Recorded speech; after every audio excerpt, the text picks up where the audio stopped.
Hi, how are you all doing? You still all with us? Good, okay. So, software has changed the way the industry operates, and fashion is no exception. Social media has led to an explosion of new brands like Boohoo and ASOS, whilst market retailers such as Farfetch or Rent the Runway have completely changed the way that we buy our clothes. As is happening across every facet of our lives, our speed of consumption is becoming faster and faster and faster. Where we used to see like maybe 4 fashion collections from a brand a year, we're now seeing up to 20. To think of this in a bit of a software context to make it relevant for Web Summit, all of this stuff's about the front end, the sexy stuff that we see as consumers. But what's been happening in the back end or the supply chain to respond to all of this? Honestly, not much. The industry's supply chain is a legacy system that has hardly changed since its transformation in the 1960s with the advent of ready-to-wear. Previous to that, everything had been made for the individual, whether it was by a tailor or a dressmaker or something you made at home, something like this image on the left. You couldn't just go into a shop and buy something directly off the hanger. Everything was made for the individual. Ready-to-wear kickstarted the shift to optimization for unit cost, with standardized sizing and streamlining of specific manufacturing techniques in order to simplify products and bring down production costs. The industry has been perfecting this model ever since, expanding it with globalization in the 1980s, where production moved out to the Far East, and we also improved all of our shipping. But it's constantly just looking for how we could get this unit cost down. This has been an incredibly successful system, but in order to achieve it, we've sacrificed individuality, agility, and speed. So what are the consequences of this mismatch between the front and the back end? As Brooke was kindly pointing out to us all, it's mass overproduction.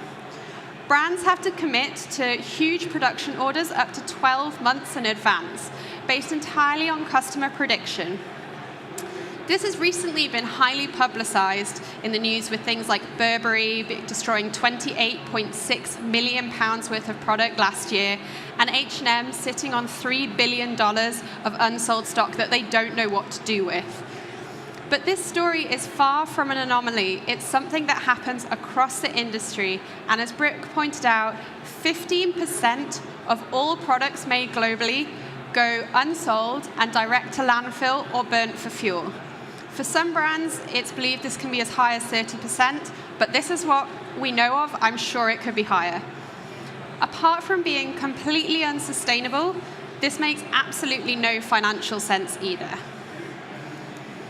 We have seen a movement away from this model with lots of young brands which are more nimble, like ASOS and Boohoo and Inditex, who own Zara, where they've been reducing the supply chain lead times with a great financial success.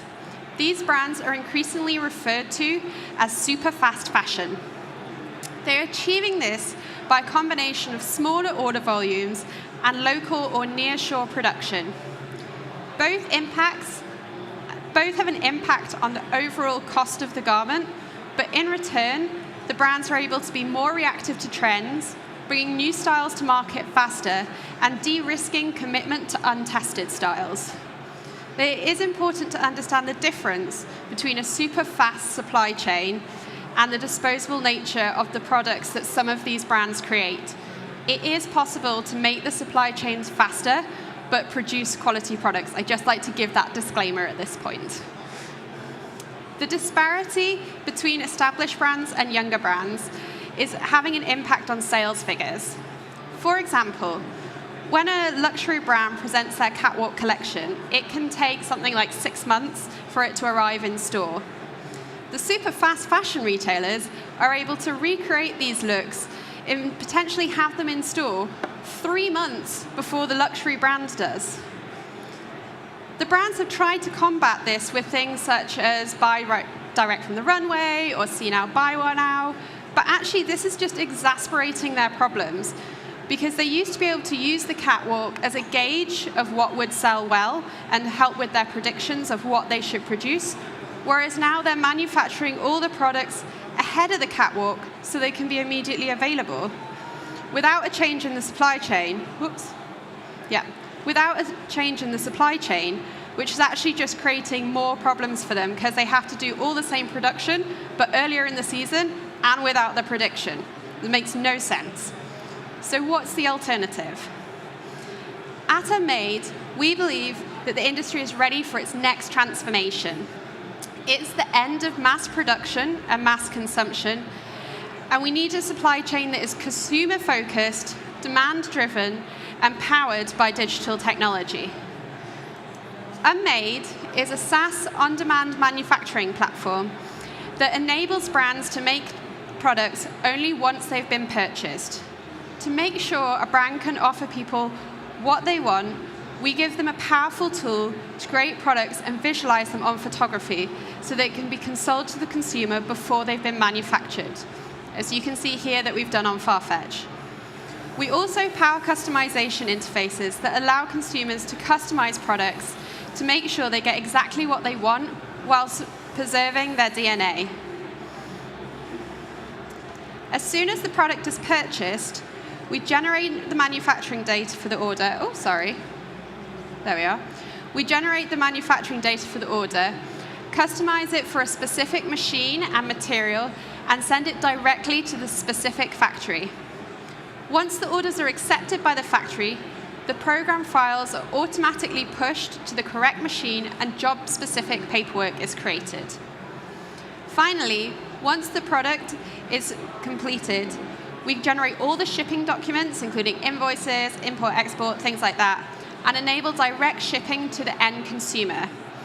This eliminates the need for warehousing and distribution centers and takes the overall production and delivery time of these garments down from 12 months to just 1 to 2 weeks. This is turning the fashion supply chain completely on its head. Our vision is an industry where every product can be made unique and nothing is made unless it has been bought.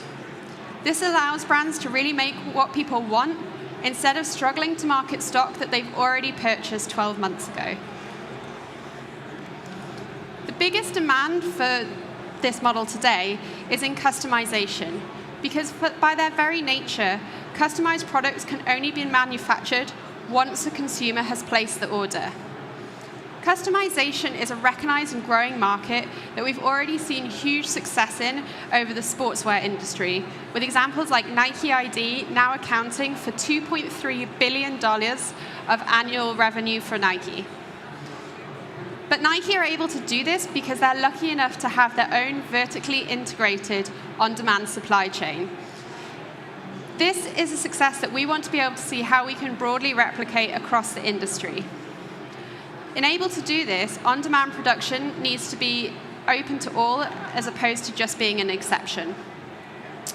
Today, customization generally concentrates on a great customer experience in the front end, but relies on manual intervention in the form of specific programming or for embroidery or manual selecting of parts for assembly, neither of which are great. They're both highly time-consuming, susceptible to human error, and do not eliminate the need to hold stock of all of the options that you might need, and therefore aren't truly scalable. By automatically creating machine files and distributing it to the factories and machines, Unmade's platform enables brands to go a step further and really enable on-demand scale, not just on-demand assembly.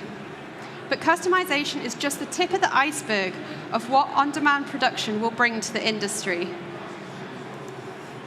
Teamwear and workwear are huge markets that are underserved today, and where existing offers often involve terrible customer experience, and the back end's just a mess. It's like really terrifying when you get into it, and how it's mainly built off Excel spreadsheets, which have huge issues throughout them.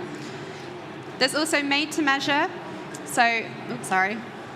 Made-to-measure is another market that's really growing. We've currently really restricted because it's seen as only open to the luxury because everything is done manually, although we've seen a lot more space such as Red Thread and Virtusize. There's other areas, advantages, which really help an industry from a business point of view as well, though, of customer engagement. This is something that we've already been talking, and I've heard loads of people talking about throughout today, but I'm going to go through quickly because I'm short on time. Direct sales, which has huge advantages because you get a higher margin as a brand. Responsive stock management. Physical retail is still one of the main touch points for brands, so it's being able to financially and logistically support that. And then finally, local production. As speed is of the essence, shipping costs become really high when you're trying to ship really quickly from one side of the planet to the other. So by bringing local production, you save time and money there. These are the first steps to reconnecting and aligning manufacturing with both retail and the consumer, laying the foundations of tomorrow's supply chain. Offer what people want, make what people buy, fashion driven by demand. Thank you very much.